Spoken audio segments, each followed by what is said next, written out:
I'm very honored that I'm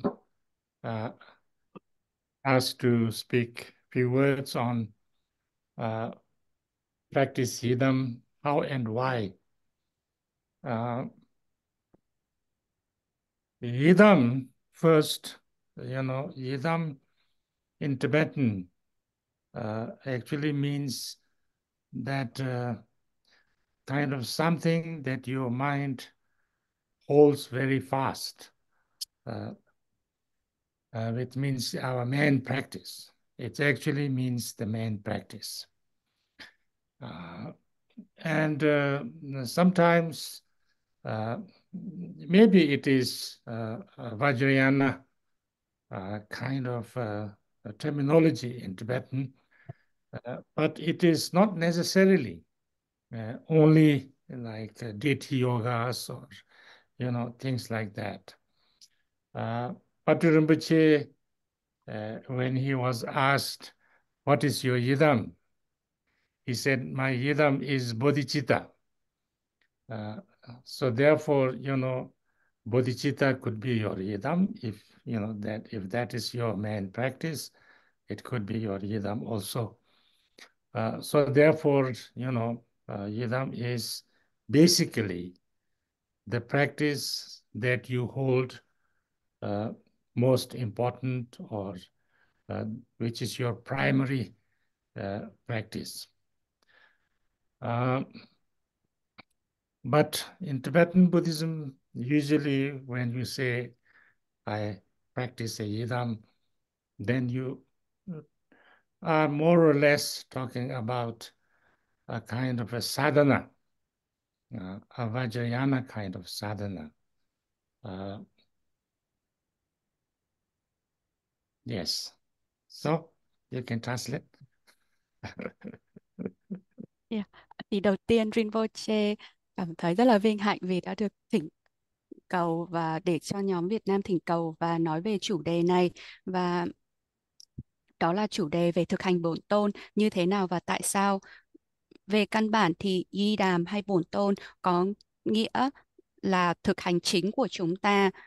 Mặc dù từ di đàm nó là một thuật ngữ Kim Cang Thừa Tây Tạng, và nó có thể có, nhưng nó không chỉ có nghĩa là những thực hành du già về bổn tôn, mà ví dụ như là khi Patrul Rinpoche được hỏi thực đó là di đàm hay bổn tôn chính của ngài là gì, và Rinpoche đã trả lời đó chính là Bồ Đề Tâm, và do đó Bồ Đề Tâm cũng có thể là thực hành bổn tôn nếu nó là thực hành chính của chúng ta. Và vì vậy, về ý nghĩa căn bản thì thực hành bổn tôn có nghĩa là thực hành mà quan trọng nhất đối với chúng ta, là thực hành căn bản nhất của chúng ta, cơ bản nhất của chúng ta. Còn trong Phật giáo Tây Tạng, Kim Cang Thừa của Tây Tạng, thì thường khi chúng ta nói thực hành bổn tôn thì nó có nghĩa là nghi quỹ Kim Cang Thừa. I think I must say that to begin with, that in the Buddhism or Buddha Dharma, we know that Buddha taught many different kind of levels or many different types of practices, so that it could be suitable to different kinds of people. That is something very important from Buddhist point of view, that there are many different types of ways and many different types of methods and ways of practices that Buddha taught. And all of them, it's not that one is better than the other. They are all for, different types of people. And to some people, one way of practicing works better. To another way of practicing may be more useful. So therefore, what kind of practice is better for you depends on what kind of person you are and how you connect with that practice. It's not that, one practice is much higher or deeper or better. This is something which is very important first to understand. Và để bắt đầu với thì trong Phật Pháp chúng ta biết rằng là Đức Phật đã dạy rất nhiều những thực hành, những giáo lý khác nhau, rất nhiều những loại và những cấp độ khác nhau. Và nó có thể phù hợp với rất nhiều loại người khác nhau. Và đây là một điểm rất quan trọng, đó là trong Phật Pháp thì có rất nhiều cách thức khác nhau, nhiều pháp môn khác nhau, nhiều thực hành khác nhau, nhiều giáo lý khác nhau. Và Đức Phật đã dạy tất cả chúng, và không phải là pháp môn này tốt hơn pháp môn kia hay là giáo lý này tốt hơn giáo lý kia, mà mục đích chính là cho những loại người khác nhau. Và vì vậy, đối với một số người thì là phương pháp thực hành này có thể tốt hơn đối với họ, một số người thì là phương pháp thực hành kia có thể hữu ích hơn cho họ.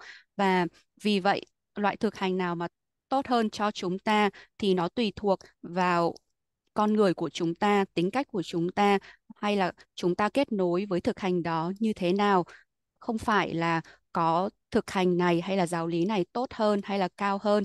Đây là điều quan trọng đầu tiên mà chúng ta cần phải ghi nhớ. And generally speaking, uh, you know, all different types of practices in Buddhism is about working on yourself,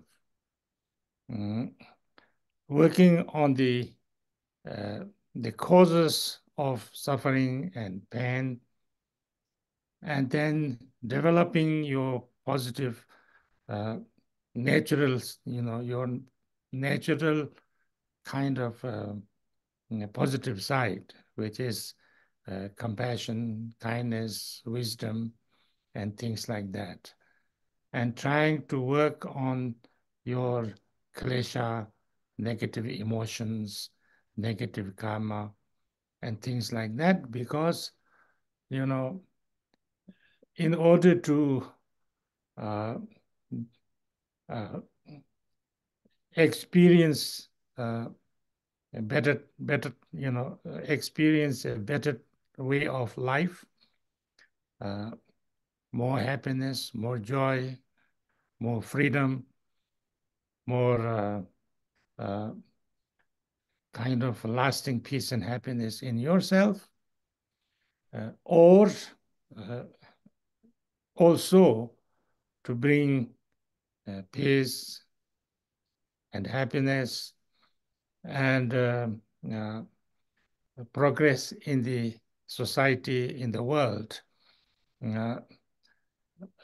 It is same thing, that the more you can develop positive emotions, positive experiences, positive way of relating with things, and kind of let go of your negative side, the better it is. So that's why the purpose and is exactly same, whatever practice you do.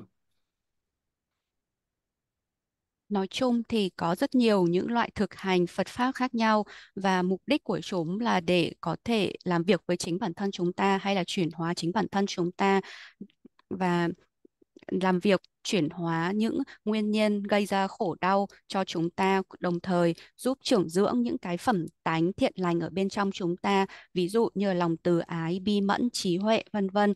Và đồng thời chúng ta cố gắng để có thể chuyển hóa được những phiền não, những cảm xúc tiêu cực hay là ác, hay là những bất thiện nghiệp của chúng ta, bởi vì là để có thể trải nghiệm được một cuộc sống tốt đẹp hơn, hạnh phúc hơn, tự do hơn, và có được hạnh phúc an lạc thường hằng cho chính bản thân chúng ta, và đồng thời cũng để mang lại hòa bình, hạnh phúc cũng như là những tiến bộ cho cộng đồng, cho thế giới, thì nó là cùng một thứ, đó là chúng ta cố gắng để có thể trưởng dưỡng những cái cảm xúc tốt đẹp thiện lành của chúng ta, những cái phẩm tánh thiện lành của chúng ta, cũng như là trải nghiệm và cách mà chúng ta phản ứng hay là liên kết với cả những thứ xảy ra ở xung quanh chúng ta, đồng thời chúng ta buông bỏ những khía cạnh tiêu cực bất thiện, và chúng ta càng làm được nhiều những điều này thì nó càng tốt hơn. Và vì vậy, dù chúng ta thực hành nào thì mục đích của nó đều là giống nhau cả. You know, whichever kind of practice you do, even if you practice the Vajrayana and Yidam, you need to, in the same way, you know, train yourself or understand, the importance of loving kindness, compassion, and practice on that. You need to work on shamatha and vipassana. You need to develop wisdom, and you have to use mindfulness. All these things exactly same. There is nothing that if you can just leave them and then become something enlightened. There is nothing like that. The difference is only in the techniques of developing those. There's a slightly different method. That's the only difference, because in the Vajrayana also, refuge is very much there. Going refuge to Buddha, Dharma, Sangha. Of course, when you talk about taking refuge in Buddha, Dharma, Sangha, also you can take it in a, you can understand, because this, that Buddha's teaching is very for everybody.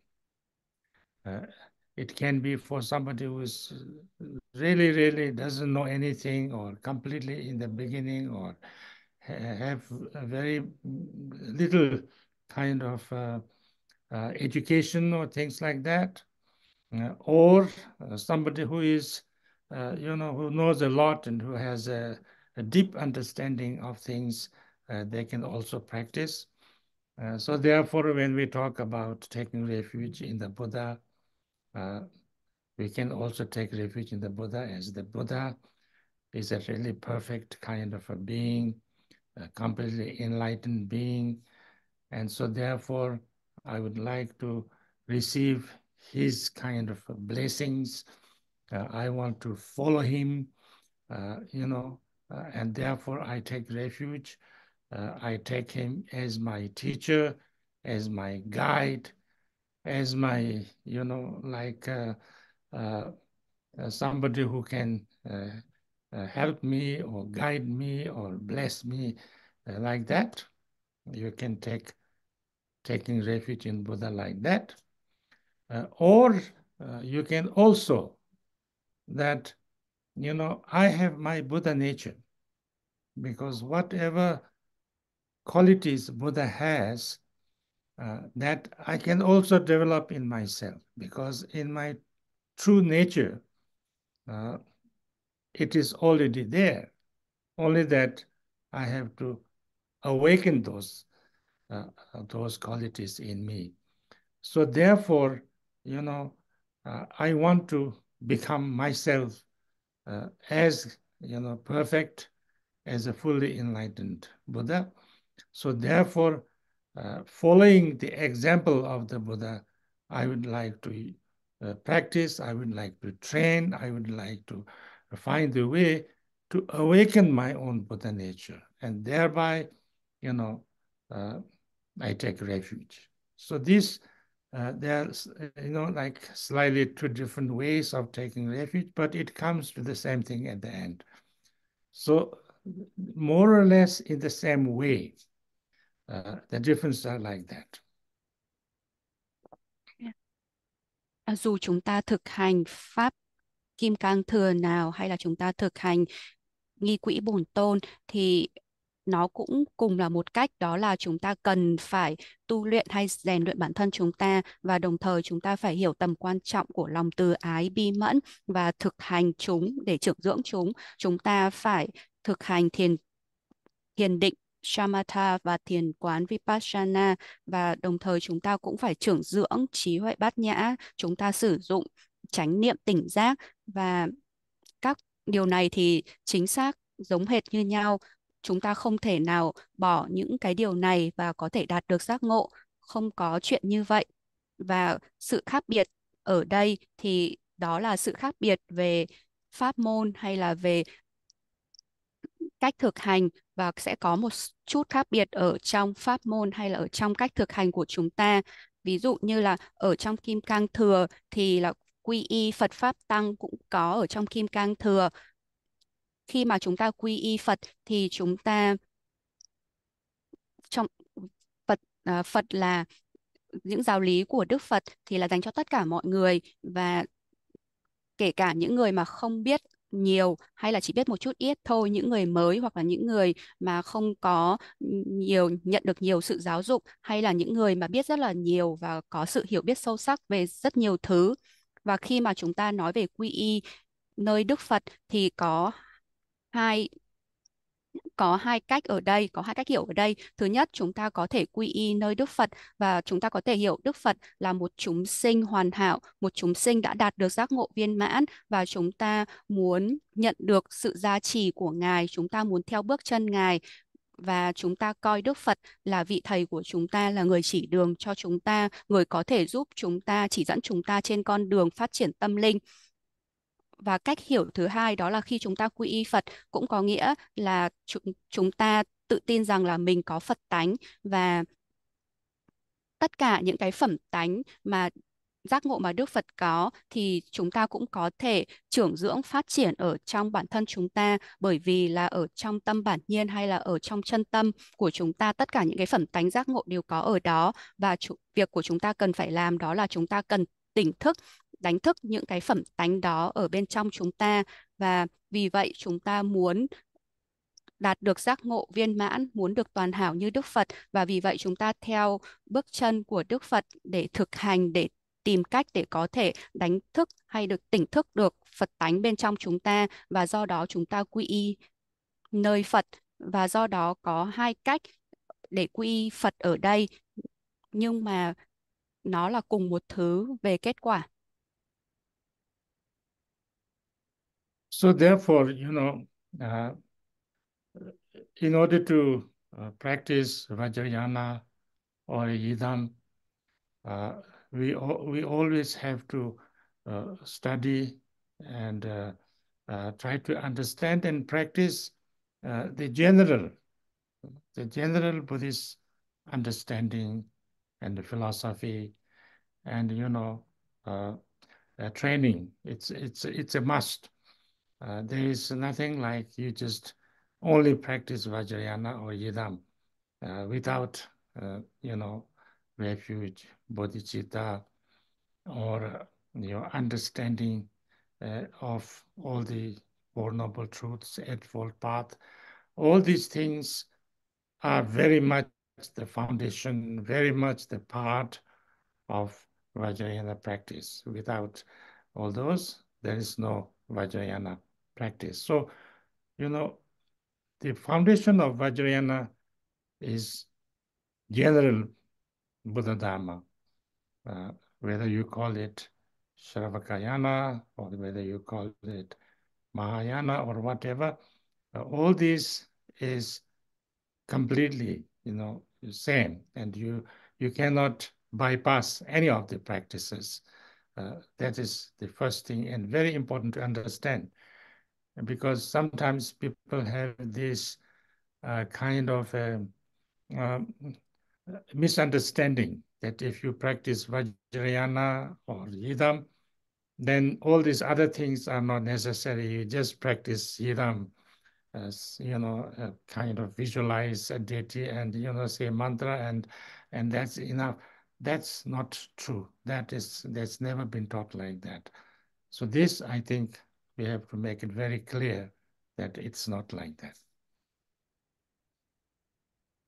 Và để có thể thực hành được Kim Cang Thừa, thực hành được Bổn Tôn thì chúng ta cần phải học và cố gắng để hiểu những cái thực hành căn bản, thực hành nền tảng của Phật Pháp và các pháp môn căn bản đó. Không có chuyện là chúng ta chỉ thực hành mỗi Kim Cang Thừa hay mỗi Bổn Tôn và chúng ta bỏ qua những bước đó. Chúng ta không thể thực hành Kim Cang Thừa hay Bổn Tôn mà chúng ta không thực hành quy y phát Bồ Đề tâm, hay là chúng ta không có sự hiểu biết về tứ diệu đế hay là bát thánh đạo. Đó, tất cả chúng đều là nền tảng, đều là con đường của Kim Cang Thừa, và nếu mà không có những điều này thì sẽ không có Kim Cang Thừa, không có thực hành Kim Cang Thừa. Và đó đều, tất cả những cái thực hành này dù chúng ta gọi nó là Thanh Văn Thừa hay là chúng ta gọi là Đại Thừa thì nó đều thuộc về phần thực hành căn bản của Kim Cang Thừa. Và chúng ta không thể bỏ bất cứ một bước nào hay là bất cứ một thực hành nào.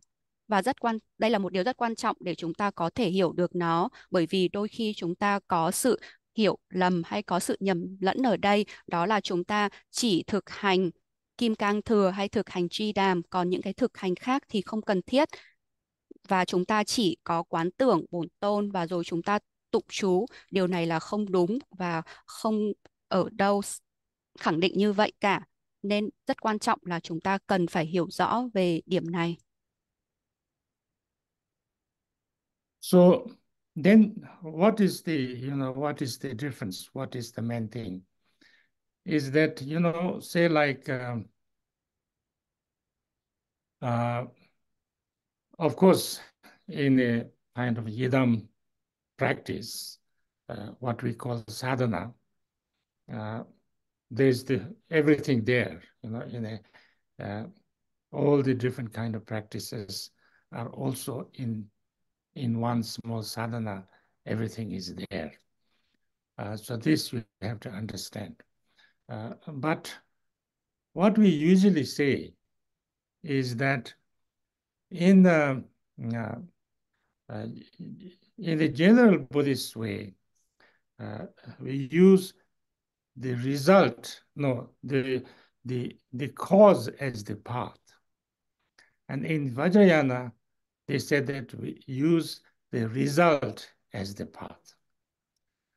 So this is a kind of slightly different method way of using. What do you mean by that? Say like, we want to develop compassion or kindness.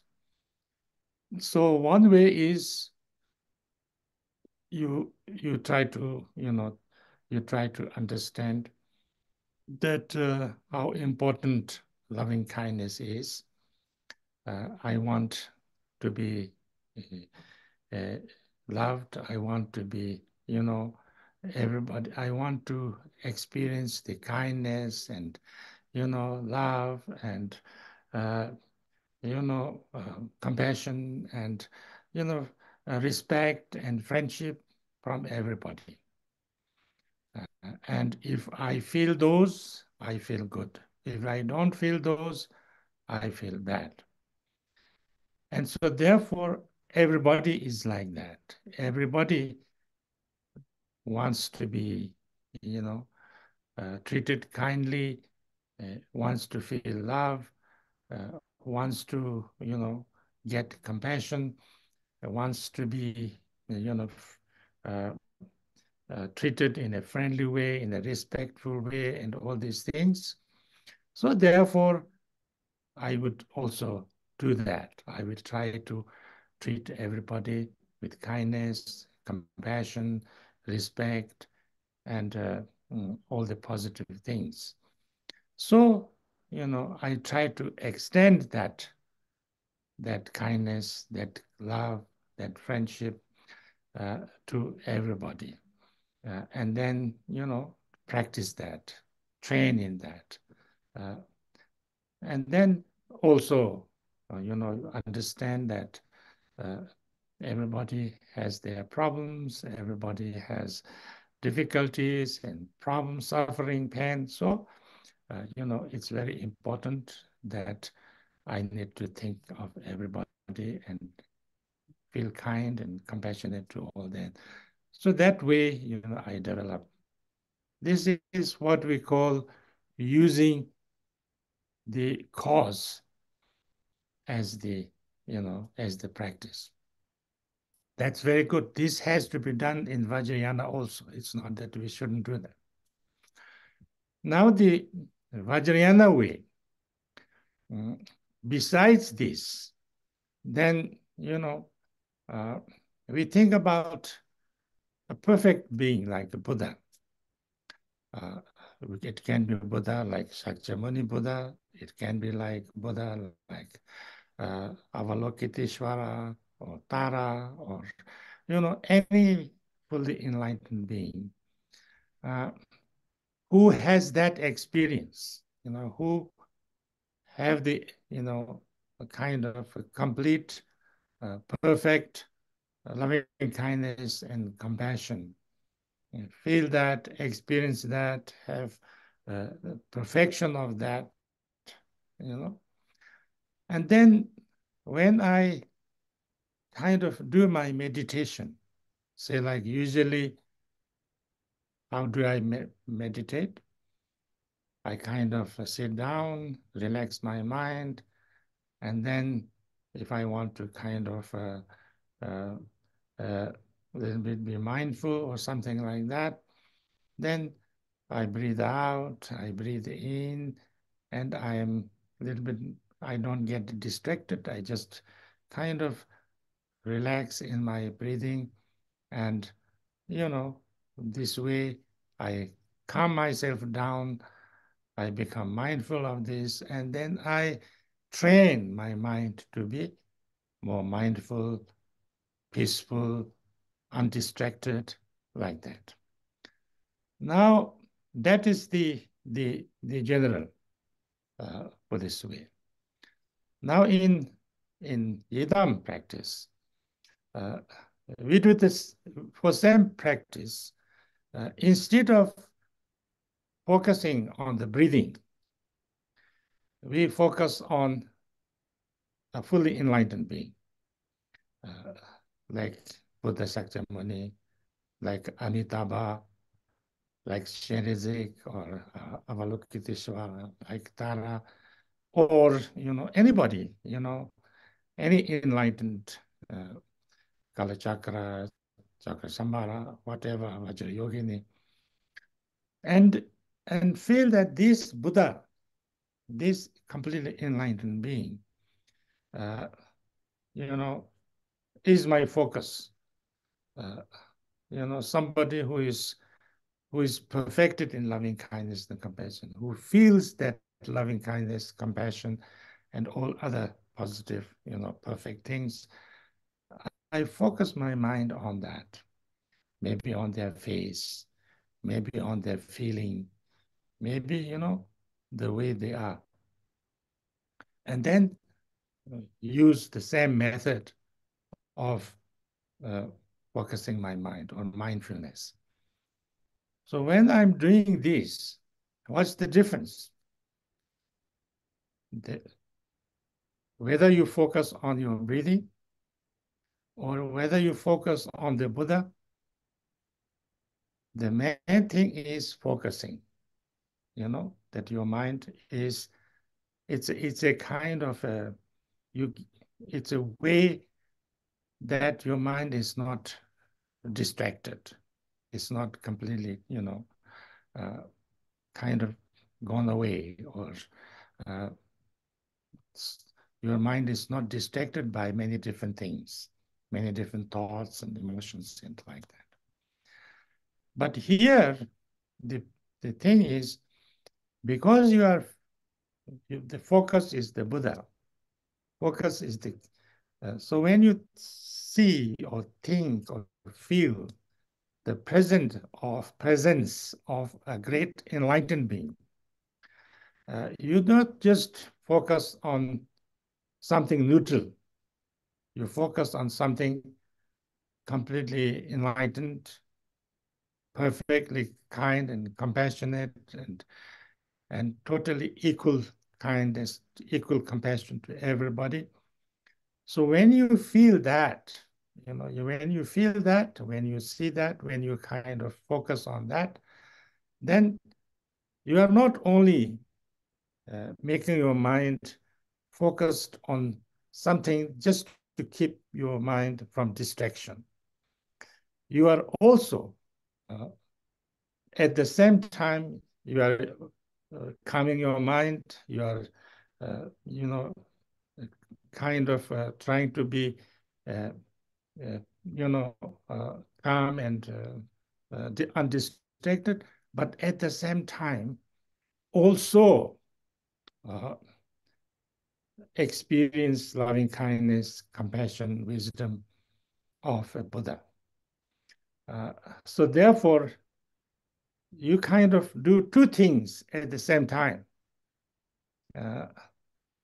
So that's that's what we call the result, using the result as the path, because when you do just meditation and using the, say, like any other method, like focusing on breathing or anything, yes, it has the same effect to make your mind calm and undistracted and things like that. But if you do that on a kind of enlightened being, like a yidam, then you are doing that same thing, but you are also at the same time, feeling the enlightened experience of Buddha. So that's the only difference. That is the only difference. Now, when you do this, sometimes this is how you start with, feeling an enlightened being. But then if you go a little bit deeper, and then you actually, instead of like thinking about or focusing the Buddha that's out there, you try to see yourself as a enlightened being, whether it's Buddha Shakyamuni, whether it's, Amitabha, whether it's, like Avalokiteshvara, Tara, whoever it is, yourself as that. Because you also have the same kind of nature, Buddha nature. So therefore, you actually, you can say visualize if you like, but it's not visualizing only kind of feeling the form, thinking of the form, but you feel as if you feel the same as an enlightened being. You try to feel, or you allow yourself feel the same as that of an enlightened being. Same kindness, same compassion, same wisdom, same clarity, same, everything. And then through that way, you develop, you awaken your true nature. That doesn't mean that you don't, you don't do the practice the other way. You also think, why it's important to feel kindness and compassion and all the other things, and try to understand the nature of everything, including yourself and things like that. But you also do that. So therefore, the Yidam practice from that point of view is, that's why it's called using the result as the path. You are not already a Buddha, but, trying to bring that experience of the result as a way of training yourself. That's why it's called using the result as the path. Và ở đây sự khác biệt đó là trong thực hành về Jidam, hay chúng ta gọi là thực hành nghi quỹ, thì chúng ta có tất cả mọi thứ ở đó, chúng ta có tất cả các loại thực hành ở đó. Và trong một cái nghi quỹ hay một sadhana thì chúng ta có tất cả thực hành của ba thừa. Và thường chúng ta nói rằng là trong Phật Pháp căn bản, hay là trong Phật Pháp tổng quát, hay là thì là chúng ta sử dụng nguyên nhân như là con đường tu, còn ở trong Kim Cang Thừa thì chúng ta sử dụng kết quả như là con đường tu. Và vì vậy có sự khác biệt một chút về pháp môn hay là về thực hành ở đây. Và ý nghĩa của điều này là gì? Theo cách thứ nhất thì đầu tiên, ví dụ như là chúng ta muốn phát triển hay muốn trưởng dưỡng lòng từ ái bi mẫn, thì chúng ta sẽ bắt đầu bằng việc cố gắng hiểu tại sao lòng từ ái bi mẫn lại rất quan trọng, và tôi muốn được yêu thương bởi tất cả mọi người, và tôi muốn là tất cả mọi người, và đồng thời tôi cũng muốn có được trải nghiệm về lòng từ ái, tình yêu thương, từ bi, được tôn trọng, hay là có tình bạn bè từ tất cả mọi người. Và đồng thời tôi cũng cảm thấy rằng là tất cả mọi người cũng muốn như vậy, tất cả mọi người cũng đều muốn có được đối xử một cách từ ái, bi mẫn, và muốn được tôn trọng, muốn được thân ái, hòa hoãn. Và tôi sẽ làm điều này, và tôi muốn làm điều này, tôi sẽ đối xử, do đó tôi sẽ đối xử với tất cả mọi người theo một cách tích cực thiện lành như vậy, có nghĩa là tôi sẽ cố gắng để đối xử với mọi người với lòng từ ái bi mẫn, vân vân. Và rồi chu- và rồi chúng ta sẽ cố gắng để có thể mở rộng lòng từ ái bi mẫn này tới tất cả mọi người, và chúng ta thực hành và chúng ta tu luyện của theo cách đó. Và bởi vì đồng thời chúng ta cũng hiểu rằng là tất cả mọi người đều có vấn đề, đều có khổ đau và đều có những khó khăn, và rất quan trọng đó là chúng ta cảm thấy từ bi tới tất cả mọi người và mở rộng tới tất cả mọi chúng sinh. Và đó là cách thức để chúng ta có thể sử dụng nguyên nhân là nguyên nhân làm con đường tu của chúng ta. Dĩ nhiên là pháp môn này rất tốt, và ở trong nó cũng có ở trong thực hành Kim Cang Thừa.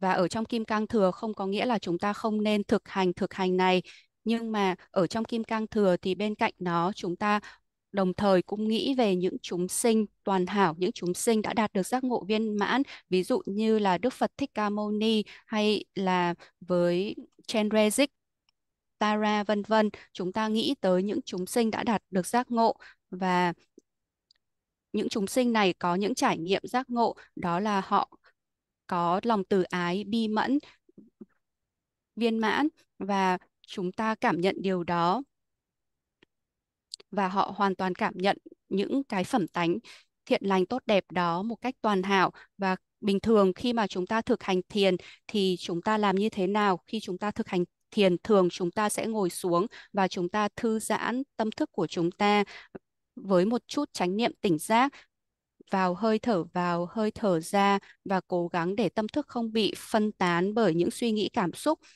hay là những thứ xung quanh, và chúng ta thư giãn trong hơi thở để cho tâm thức của chúng ta được an định với chánh niệm tỉnh giác.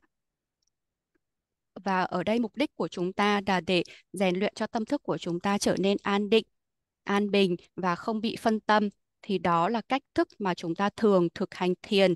Còn ở trong thực hành bổn tôn thì chúng ta cũng thực hành như vậy, nhưng mà thay vì tập trung vào hơi thở thì chúng ta sẽ tập trung vào một chúng sinh hoàn toàn giác ngộ, ví dụ như là Đức Phật Thích Ca Mâu Ni Phật, hay là Đức Phật A Di Đà, Chenrezig Tara, vân vân.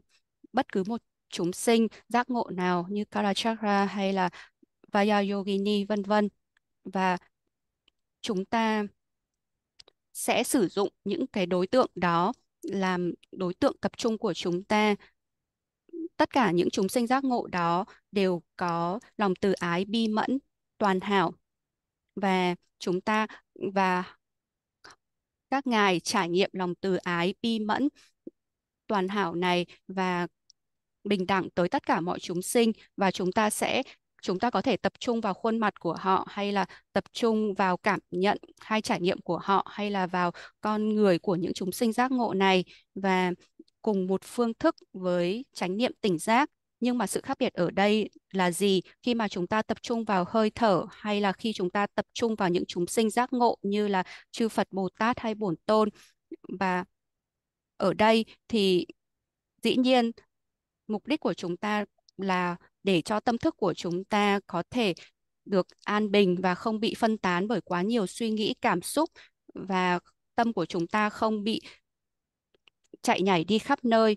Nhưng ở đây thì là bởi vì chúng ta tập trung vào Đức Phật, và chúng ta thấy và chúng ta cảm nhận sự hiện diện của những chúng sinh giác ngộ vĩ đại. Và ở đây đối tượng mà chúng ta tập trung vào không phải là một đối tượng trung tính, mà là một chúng sinh hoàn toàn giác ngộ, có lòng từ ái, bi mẫn, toàn hảo và bình đẳng với tất cả mọi chúng sinh. Khi mà chúng ta có thể cảm nhận điều đó, chúng ta thấy điều đó, chúng ta tập trung vào đó, thì nó không chỉ giúp cho tâm thức của chúng ta được tập trung và tâm thức của chúng ta không bị phân tán và tâm thức được an định, đồng thời chúng ta cũng cảm nhận được lòng từ ái bi mẫn của chư Phật hay là Bổn Tôn. Nên là chúng ta có được hai thứ cùng lúc. Đó có nghĩa là chúng ta sử dụng kết quả như là con đường tu. Nếu mà chúng ta chỉ thực hành thiền theo phương pháp bình thường, ví dụ như là thực hành thiền với hơi thở, thì dĩ nhiên là chúng ta có cùng một kết quả, đó là tâm thức của chúng ta trở nên an định và không bị phân tán. Nhưng mà khi chúng ta thực hành với cả một vị Bổn Tôn hay là với chư Phật và Bồ Tát, thì chúng ta có được cùng một lợi ích như vậy, và đồng thời chúng ta cảm nhận được những cái trải nghiệm giác ngộ của chư Phật và Bồ Tát, và đó là sự khác nhau duy nhất ở đây. Và khi chúng ta làm như vậy thì chúng ta bắt đầu cảm nhận được những cảm nhận của những chúng sinh giác ngộ. Và khi mà chúng ta thực hành sâu hơn thì thực sự thay vì nghĩ hay là tập trung và Đức Phật hay là Bổn Tôn ở ngoài kia, chúng ta cũng cố gắng để nhận ra chính bản thân của chúng ta cũng giống như những chúng sinh giác ngộ đó, cũng giống như là Đức Phật Thích Ca Mâu Ni hay là A Di Đà hay là Chen Rezik vân vân, bởi vì là tất cả chúng ta đều có Phật tánh. Ở đây chúng ta có thể nói là quán tưởng nếu mà chúng ta muốn, nhưng mà ở đây nó không chỉ là quán tưởng hay là suy nghĩ về hình tướng, màu sắc vân vân, mà là ở đây chúng ta cảm nhận như là chúng ta sẽ cảm nhận giống như là một chúng sinh giác ngộ, và chúng ta cho phép hay là cố gắng để cảm nhận giống như là một chúng sinh giác ngộ. Có nghĩa là chúng ta cảm nhận cùng một lòng từ ái, bi mẫn, trí huệ, tính sáng tỏ, vân vân. Và thông qua đó thì chúng ta có thể đánh thức Phật tánh ở bên trong chúng ta. Nhưng mà điều này không có nghĩa là chúng ta không thực hành những phương pháp khác. Chúng ta vẫn phải suy nghĩ hay là quán chiếu tại sao phát triển hay là trưởng dưỡng lòng từ ái bi mẫn lại rất quan trọng, và chúng ta cố gắng hiểu được bản thể của vạn pháp cũng như là chính bản thân chúng ta vẫn làm những điều đó. Nhưng mà ở trong thực hành Bổn Tôn thì nhờ có cách thực hành như vậy, chúng ta có thể sử dụng kết quả như là con đường tu. Và bây giờ thì chúng ta vẫn chưa phải là Phật, nhưng mà chúng ta cố gắng để có được những cái trải nghiệm của kết quả, có nghĩa là có được trải nghiệm của những chúng sinh giác ngộ, như là cách để chúng ta có thể tu luyện hay rèn luyện bản thân của mình trên con đường tu.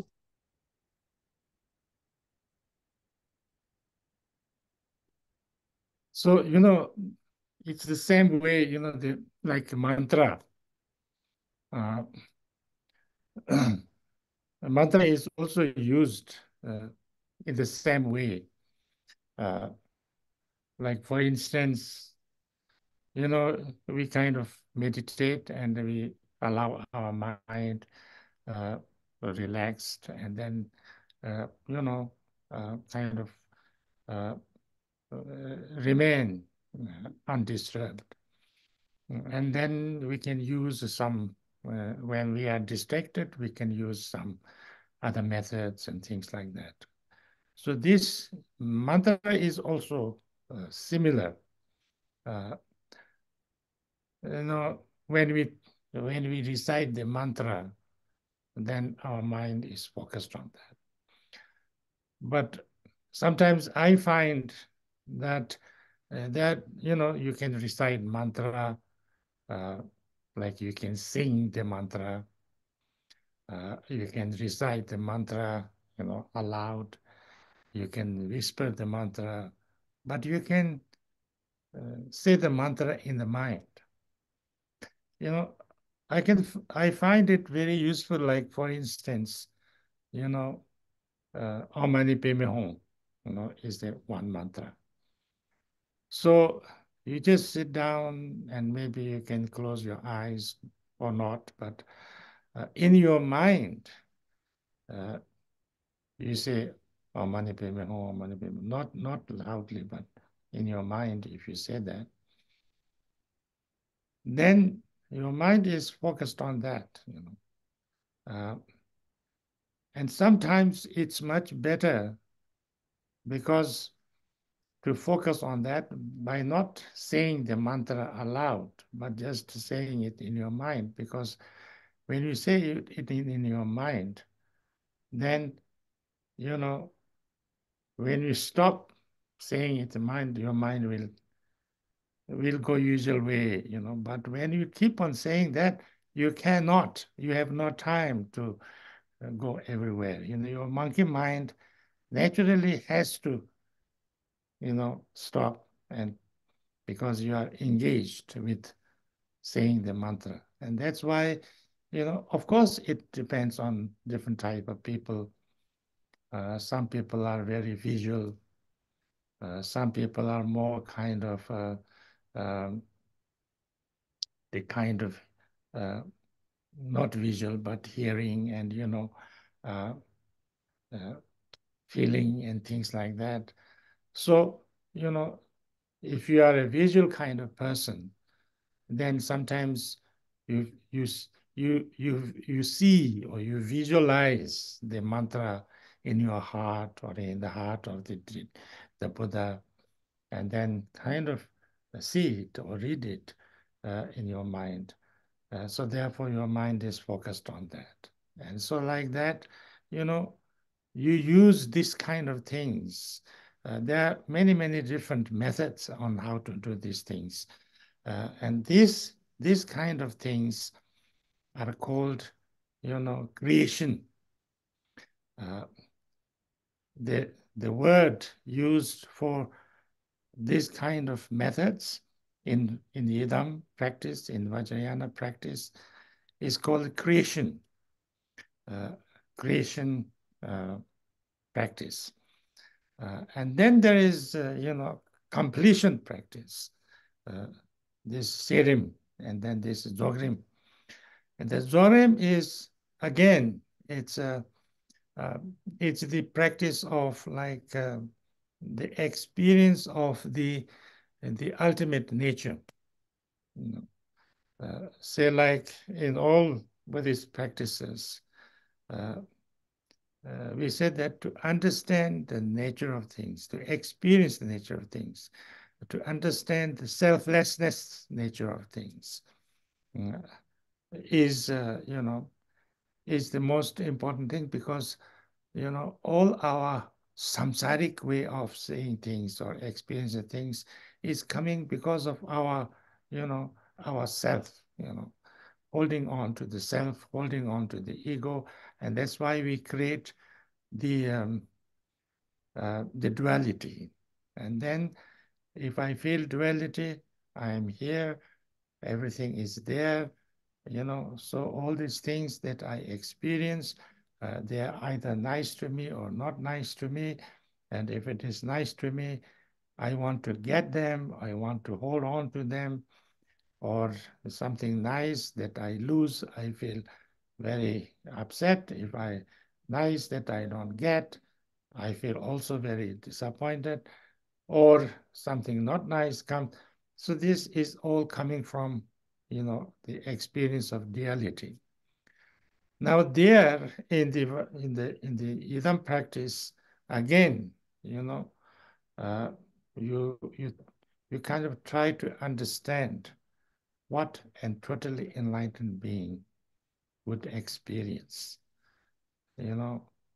Uh, and and of course, this also needs lots of teachings and practices, but mm, you use that experience of an enlightened being on yourself, and you know, uh, not just as yourself, I am selfless or I'm not like that, but you know, you just try to experience how a fully enlightened being, completely, you know, perfected in uh, compassion and also wisdom, uh, experiences, and allow your mind to relax in that. And that way, you know, you also learn uh, experientially, not intellectually, the, you know, uh, the wisdom of an enlightened being. So this is the actually the main practice of Yidam, creation and completion, which is slightly different technique. The uh, the the understanding is exactly the same, but you do it in a slightly different way, and there is a kind of a step-by-step training in that. So that's the Yidam practice. Và cũng như vậy, khi mà chúng ta niệm chú thì chúng ta cũng sử dụng cùng một cách như vậy. Ví dụ như là khi mà chúng ta thực hành thiền thông thường thì chúng ta sẽ cho phép tâm thức của chúng ta được thư giãn và an trụ, không bị phân tâm. Và khi đó thì chúng ta có thiền không phân tâm. Và đối với khi mà chúng ta thực hành niệm chú thì nó cũng tương tự như vậy. Khi mà chúng ta niệm chú thì tâm thức của chúng ta tập trung vào thần chú đó, và đôi khi thì Rinpoche thấy rằng là chúng ta có thể tụng chú lớn tiếng hay là chúng ta có thể tụng theo giai điệu, hoặc đôi khi chúng ta tụng lớn tiếng, đôi khi chúng ta thì thầm. Và Rinpoche cảm thấy rằng đôi khi rất là hữu ích nếu mà chúng ta niệm thầm nó ở trong đầu. Ví dụ như là với câu chú Om Mani Padme Hum thì chúng ta ngồi xuống, chúng ta có thể nhắm mắt hay là mở mắt, và rồi ở trong tâm của chúng ta niệm thầm Om Mani Padme Hum, và khi đó thì tâm thức của chúng ta sẽ tập trung vào câu chú đó. Và ở đây thì là khi mà chúng ta không niệm thầm như vậy thì tâm thức của chúng ta có thể bị phân tán khắp nơi. Còn khi mà chúng ta niệm thầm câu chú này ở trong đầu thì tâm thức của chúng ta sẽ không thể nào phân tán đi khắp nơi, không có thời gian để tâm thức có thể phân tán được. Và vì vậy đôi khi Rinpoche cảm thấy là phương pháp này tốt hơn khi mà không tụng chú thành tiếng mà chúng ta chỉ niệm thầm ở trong đầu mà thôi.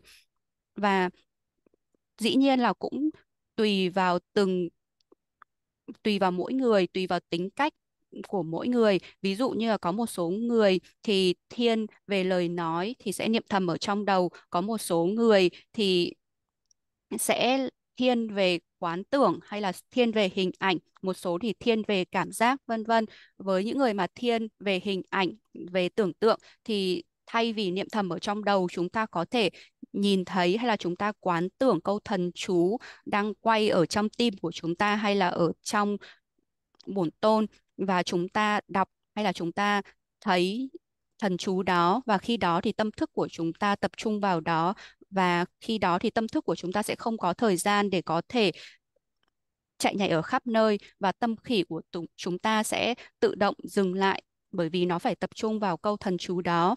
Và vì vậy có rất nhiều những phương pháp khác nhau để chúng ta có thể niệm chú, và tất cả những cái thực hành chúng ta đề cập đến thì đó là những cái thực hành thuộc về giai đoạn phát triển hay là giai đoạn tạo lập. Và ở đây thì nó là một thuật ngữ của Kim Cang Thừa, nó có nghĩa là thực hành ở trong giai đoạn tạo lập, và rồi chúng ta hay còn gọi là Kerim, và chúng ta có thực hành ở trong giai đoạn hoàn thành là Doctrine, có nghĩa là chúng ta thực hành để có thể trực nghiệm được tâm bản nhiên hay là bản thể của thực tại. trong tất cả các thực hành Phật Pháp thì để có thể hiểu được, để có thể trực nghiệm được bản thể của vạn Pháp hay là vô ngã là rất quan trọng. Khi mà tất cả tất cả những gì mà tất cả những khổ đau mà chúng ta đang trải nghiệm hay là chúng ta đang cảm thấy khi mà chúng ta nhìn thấy hoặc là trải nghiệm mọi thứ ở xung quanh bản thân chúng ta là bởi vì tâm chấp ngã của chúng ta đã tạo ra nhị nguyên phân biệt. Như khi đó chúng ta sẽ có tôi đang ở đây và người khác hay là tất cả mọi thứ khác ở kia, và tất cả những thứ với tất cả những thứ đó, điều gì mà tôi cảm thấy tốt đẹp hay là tôi cảm thấy thích thì là tôi sẽ bám chấp vào đó, và khi mà tôi có nó, tôi mất nó thì tôi sẽ cảm thấy rất là thất vọng, hoặc là khi mà tôi muốn một thứ gì đó nhưng mà tôi không đạt được nó, tôi cũng sẽ cảm thấy rất là giận dữ, hoặc là khi mà điều gì đó không tốt đẹp xảy ra với tôi, hoặc là khi mà chúng ta đối mặt với những gì chúng ta không ưa thích thì là sân hận nổi lên, vân vân. Tất cả những thứ đó đều đến từ trải nghiệm thực tại nhị nguyên của chúng ta. Còn ở trong thực hành Di Đàm hay Bổn Tôn, chúng ta cố gắng để có thể hiểu một chúng sinh giác ngộ sẽ trải nghiệm như thế nào, và đồng thời chúng ta cũng sẽ cần phải có rất nhiều những giáo lý và thực hành, và chúng ta sẽ cố gắng để có thể sử dụng, áp dụng những cái trải nghiệm của những chúng sinh giác ngộ đó vào chính bản thân chúng ta. Và ở đây không phải là chúng ta chỉ nghĩ hay là nói với bản thân mình là tôi là vô ngã, mà thay vì đó chúng ta cố gắng để có thể trải nghiệm được một chúng sinh giác ngộ viên mãn sẽ cảm nhận như thế nào. Một chúng sinh giác ngộ viên mãn trải nghiệm lòng từ ái bi mẫn và trí huệ viên mãn, và rồi chúng ta cho phép tâm thức của chúng ta thư giãn ở trong trạng thái đó. Và ở đây có nghĩa là chúng ta học chúng thông qua trực nghiệm chứ không phải là thông qua sự hiểu biết hay là tri thức. Tất cả những phẩm tánh giác ngộ đó là ví dụ như lòng từ ái bi mẫn và trí huệ, và đó là thực hành chính của Bổn Tôn, có nghĩa là có thực hành trong hai giai đoạn, trong giai đoạn tạo lập và trong giai đoạn hoàn thiện. Sự hiểu biết là giống nhau nhưng mà có sự khác biệt về thực hành từng bước một. So I think I will stop here, and um, I don't know if uh, uh, tomorrow I will answer all the questions if anybody has. But if there are some people here who is not able to come tomorrow, then they can ask this question now. Yeah, Rinpoche, we have a question. Okay. Okay. So the question is like someone like kind of they used to practice Jidam when they in the retreat or Jada teaching in monastery, but like when come back home, like they feel too complicated to do it at home in day-to-day life. Like you have to set up the shrine and then even sometimes prepare the shop and involve a lot of the complication preparation, and then they also have other practice. So could you advise like do we have to always do all the steps or we can do like more simple or how? Yeah. It's to set up the shrine and all these things is is not totally necessary. Uh, it's you can do elaborate, you can do unelaborate, you can do very unelaborate, and you can do completely unelaborate. This you can do it 4 ways. So I don't think Milarepa had any shrine, mm, but he became enlightened through these kind of practices. So that is not important too much. But if some people when they set up a shrine and kind of things like that, they feel inspired. So if they are like that, they can do that also if there is, right kind of situation.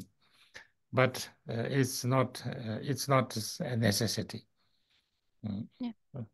But I think the main thing is not the complications, but to understand that, the actual meaning or the essence of this practice.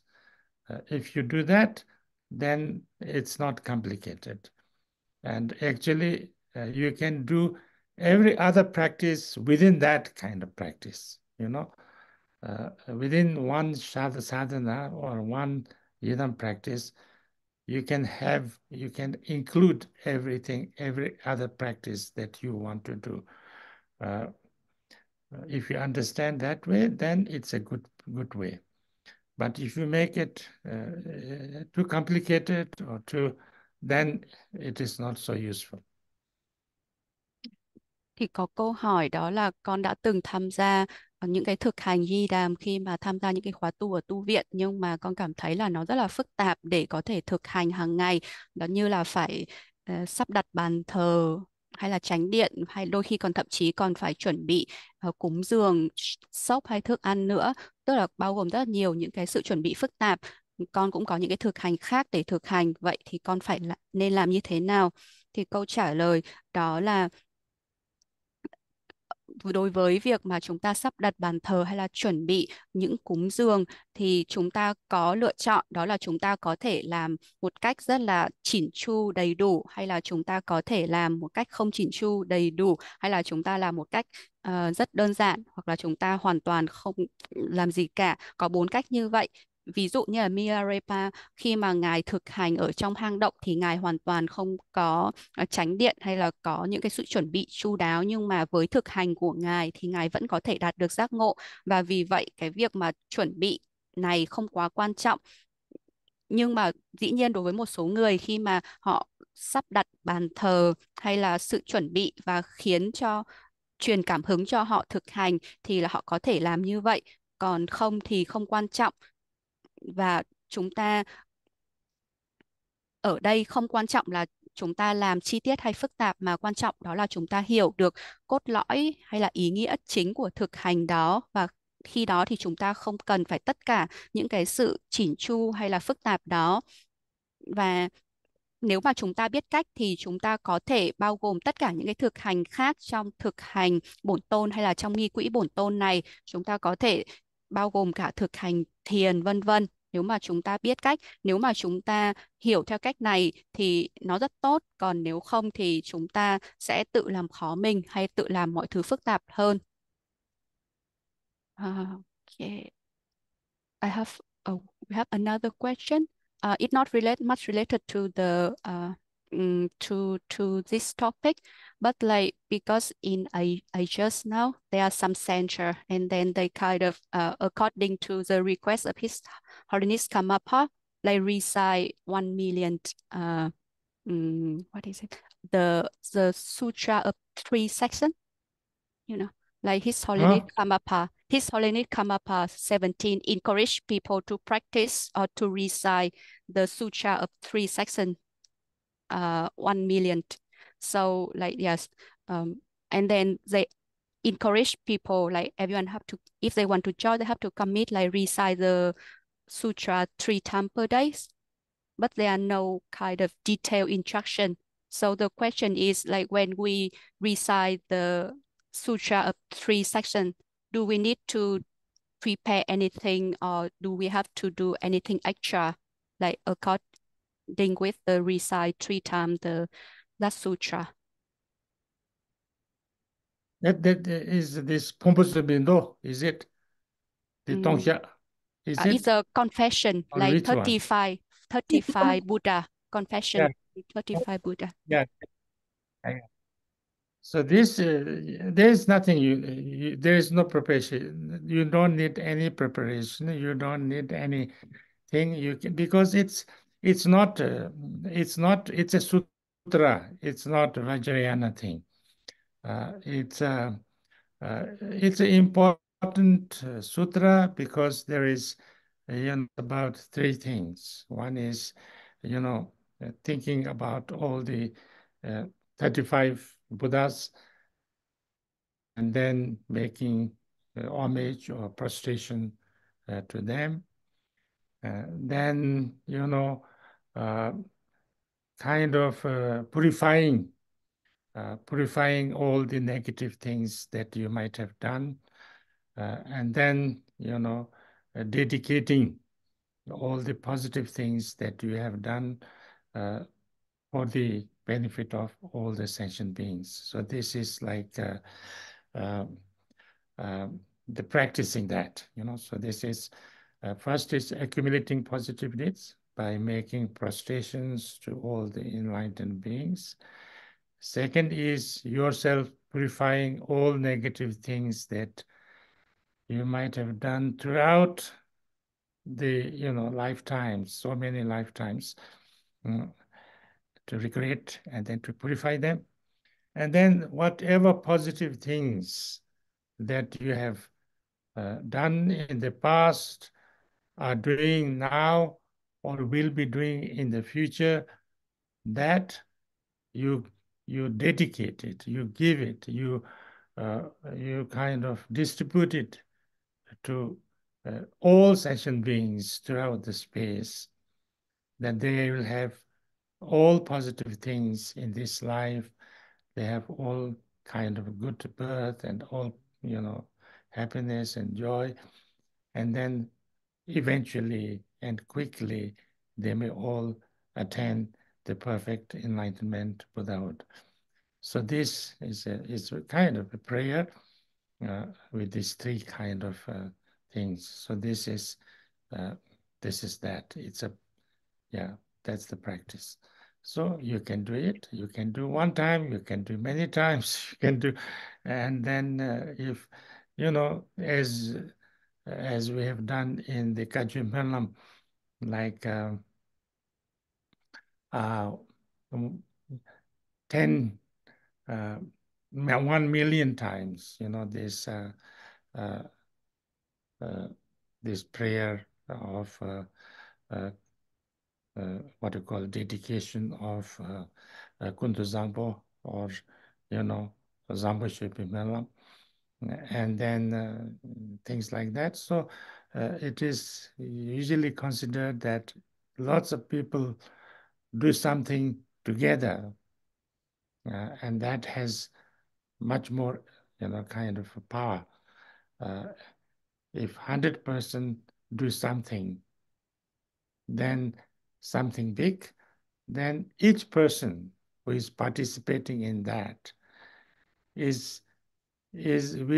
get the the positive karma of doing the whole thing.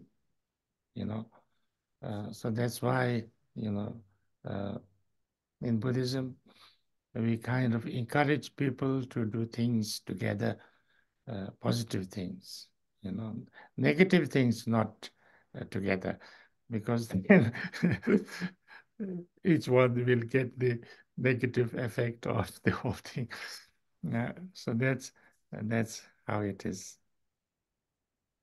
Tức là có một câu hỏi, đó là trước khi tụng kinh ba thân thì có phải thực hiện nghi quỹ gì hay không ạ? Tức là theo sự khuyến khích của Đức Karmapa thì là đang có hội để có thể tụng kinh ba thân này 1.000.000 biến, và câu trả lời của Rinpoche đó là vì đây là kinh điển, nó thuộc về kinh điển nên là chúng ta thực sự là không cần phải chuẩn bị gì, và có điều quan trọng mà chúng ta cần phải suy nghĩ hay là chúng ta cần phải giữ trong tâm, đó là chúng ta có thể nghĩ hay là chúng ta quán tưởng về 35 vị Phật, và rồi chúng ta đảnh lễ hay là chúng ta lễ lạy quy y nơi 35 vị Phật đó, và đồng thời chúng ta tịnh hóa tất cả những nghiệp bất thiện mà chúng ta đã phạm phải, và rồi chúng ta hồi hướng tất cả những cái công đức đã đạt được vì lợi ích của tất cả mọi chúng sinh. Và ở đây khi mà chúng ta làm như vậy có nghĩa là chúng ta đã tích lũy được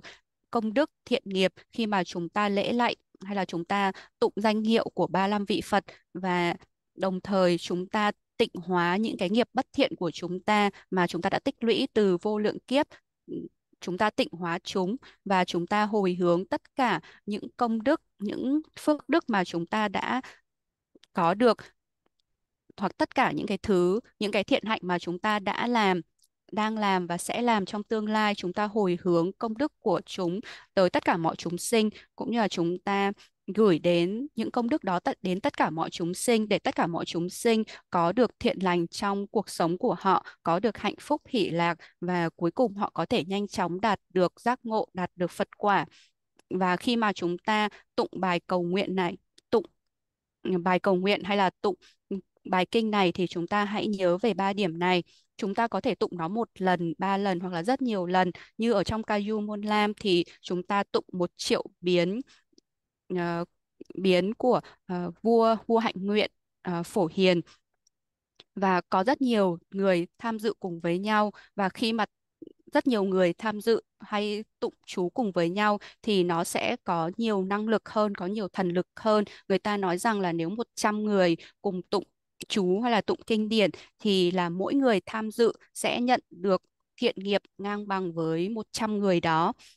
Và đó là lý do mà tại sao trong Phật giáo chúng ta khuyến khích mọi người cùng làm những thiện nghiệp cùng với nhau. Và dĩ nhiên là chúng ta không nên làm những bất thiện nghiệp cùng với nhau, bởi vì khi đó mỗi người sẽ phải gánh chịu những kết quả tiêu cực của 100 người hay là của tất cả mọi người.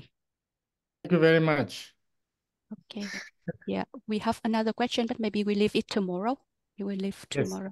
Yeah. Tomorrow you can collect all the questions, ask everybody to whatever questions they have, and then we will try to work on it. If Okay? everybody will ask you question, then there will be 85 question, Rinpoche. It's okay. We will somehow do it. Yeah. You take Rinpoche. Yeah. time, few days. Anyway, thank you. Yeah. Rinpoche hỏi là sẽ có một And số câu hỏi và yeah. I'm very happy uh, to be in contact with all of you. Thank you so much. Yeah. Thì là còn một số câu hỏi nữa, thì là ngày mai Rinpoche sẽ trả lời tất cả những câu hỏi này. Quý vị có câu hỏi thì quý vị có thể gửi trước vào trong email hoặc là ở trong Viber group hay trên Facebook, thì quý vị có thể gửi trước vào email có đề cập đến, và ngày mai Rinpoche sẽ trả lời tất cả những câu hỏi này. Và Rinpoche cảm ơn tất cả mọi người đã tham gia vào bài giảng ngày hôm nay, và Rinpoche cảm thấy rất là vui vì có thể kết nối được với tất cả mọi người tham gia bài giảng này. Xin cảm ơn. Thank you. We do prayer. We forgot to do the The review and Bodhicitta. Not necessary. Dedication. Okay, let's do the dedication. Sunam di tamche jipa nye toni nyepe danam panshi sega nanji walap tripa ye sipi zole doa doa reshu. So you say it in Vietnamese? Yeah. Nhờ vào công đức này, xin nguyện cho con đạt được toàn trí, hàng phục mọi chướng ngại do phiền não chướng, thoát khỏi sóng gió của sinh lão bệnh tử, giải thoát tất cả mọi chúng sinh khỏi biển khổ luân hồi. Thank you. Thank you, Rinpoche. Thank you. Thank you, Rinpoche. Good night. Good night. Good night.